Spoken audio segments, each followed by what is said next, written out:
Assalamualaikum warahmatullahi wabarakatuh. Ensiklopedia Al-Fatih kembali ke hadapan Anda untuk berbagi info Islami. Semoga menginspirasi aktivitas Anda hari ini. Dan jangan lupa klik tombol subscribe dan aktifkan notifikasi tombol lonceng agar tidak tertinggal berita terbaru dari Ensiklopedia Al-Fatih.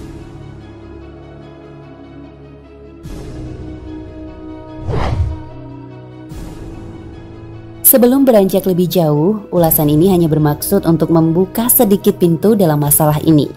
Dalam artian hanya sebagai pemantik, berharap ada diskusi lebih lanjut dalam pembahasan yang sangat urgent. Dan insya Allah Ta'ala akan menambah khasanah pemikiran kaum muslimin. Tema ini adalah tema bayangan, menerawang jauh ke depan. Berawal dari penghayalan dan pengandaian, apakah mungkin? Apakah mungkin? Namun semua tahu ada kaidah yang disepakati banyak orang bahwa tidak ada yang tidak mungkin. Kalimat ini adalah kalimat yang sering keluar dari para motivator saat speech. Namun tidak ada salahnya jika kita menggunakan kaidah ini dalam pembahasan yang rumit ini. Setelah ditelaah, dalam lembaran demi lembaran Al-Quran dibuka kembali, maka apa yang disebut-sebut sebagai mantra asing dan menakutkan, The New World Order, memang benar-benar nyata, benar-benar ada, dan saat ini sedang mengarah kepadanya.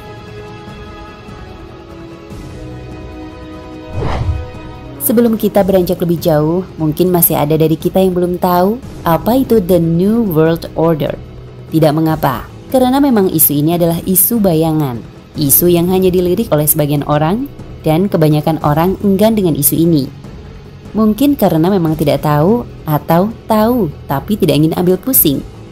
The New World Order merupakan mantra yang sering keluar di buku-buku bertema Zionisme, Satanik, dan Freemasonry.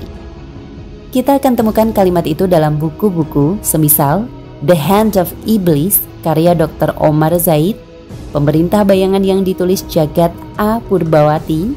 Bahkan dia juga menulis buku dengan judul New World Order, The Age of Deception karya Frasminggi Kamasa, Invisible Hand, Kendali Zionis di Balik Konspirasi Dunia yang ditulis oleh Ralph Iverson, Sistem Dajjal yang ditulis oleh Ahmad Thompson, dan deretan buku-buku sejenisnya seperti buku-buku karya Harun Yahya.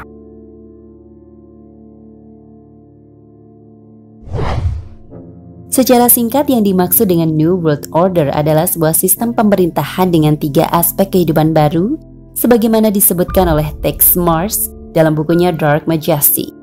Ketiga aspek tersebut adalah 1. Tatanan ekonomi, 1. Tatanan pemerintah dan pemerintahan, 1. Tatanan agama.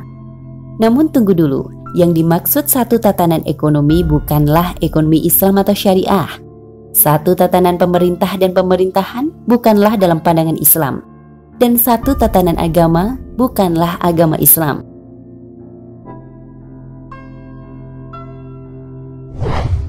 Namun yang dimaksud dengan semua itu adalah tatanan dunia baru berdasarkan kekuasaan Dajjal. Mungkin sebagian dari kita menganggap pembahasan ini lebay karena membawa-bawa nama Dajjal. Namun tidak ada salahnya, dan memang seharusnya tokoh yang bernama Dajjal ini kita sebut-sebut di sini karena memang dialah salah satu kunci utamanya.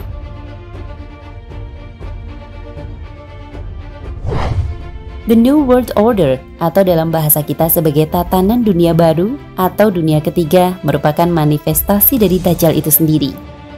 Membahas Dajjal berarti membahas akhir zaman, dan membahas akhir zaman berarti membahas akhir perjalanan kehidupan manusia, surga atau neraka.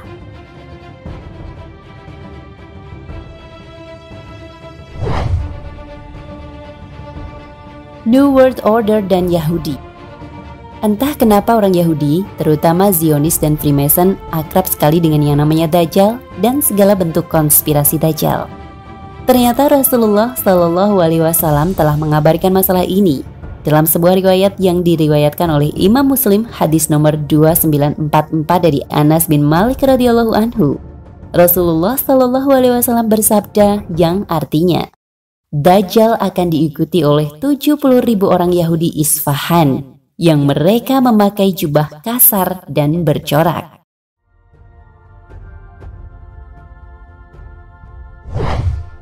Dr. Muhammad Al-Arifi dalam bukunya Asyratus Sa'ah Asyugro wa Al-Kubro memberikan penjelasan dalam catatan kakinya mengenai kota Isfahan. Beliau mengutip dari situs www.iranjewish.com bahwa Isfahan adalah salah satu kota yang terletak pada posisi tengah negara Iran, berjarak 300 km dari selatan Teheran, ibu kota Iran. Berdasarkan data statistik, kota ini dihuni 25.000 sampai 30.000 orang Yahudi.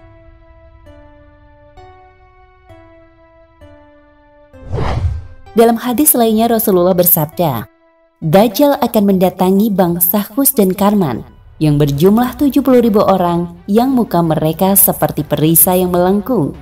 Khus adalah daerah yang sekarang bernama Khuzistan, bagian barat Iran. Sedangkan Karman terletak di tenggara Iran.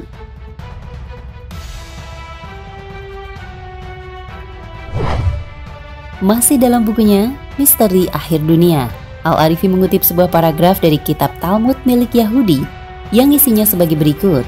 Tatkala Al-Masih muncul, maka bumi mengeluarkan tumbuh-tumbuhannya, pakaian dari wol, gandum yang bijinya seukuran hati sapi besar.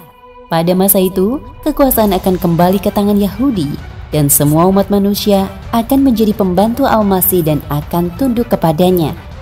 Pada waktu itu, setiap orang Yahudi mempunyai 2.800 budak yang membantunya dan 310 orang asisten di bawah kekuasaannya. Namun Al-Masih tidak akan datang kecuali jika pemerintahan orang-orang jahat telah berakhir dan terwujudnya mimpi umat Yahudi dengan berdirinya negara Israel. Dan umat itu yang berkuasa atas umat lainnya ketika Al-Masih muncul.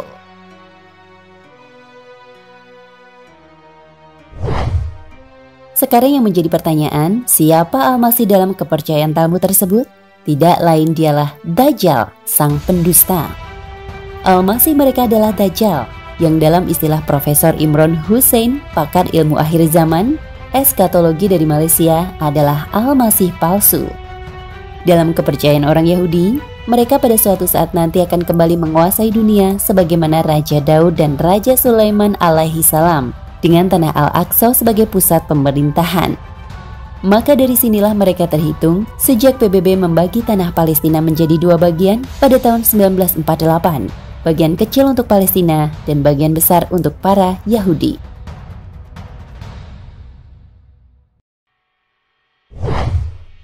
Kekuasaan yang ada dalam Talmud adalah kekuasaan yang dipimpin oleh Al-Masih Dajjal. Berawal dari doktrin sesat Talmud tersebutlah orang-orang Yahudi membentuk gerakan-gerakan Zionisme dan Freemasonry.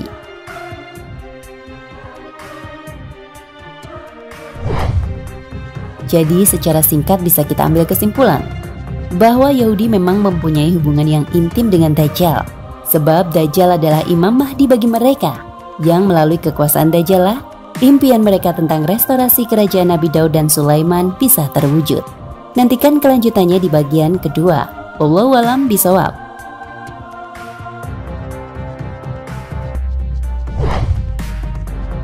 Nah pemirsa Ensiklopedia Al-Fatih, sampai di sini perjumpaan kita kali ini. Semoga menginspirasi.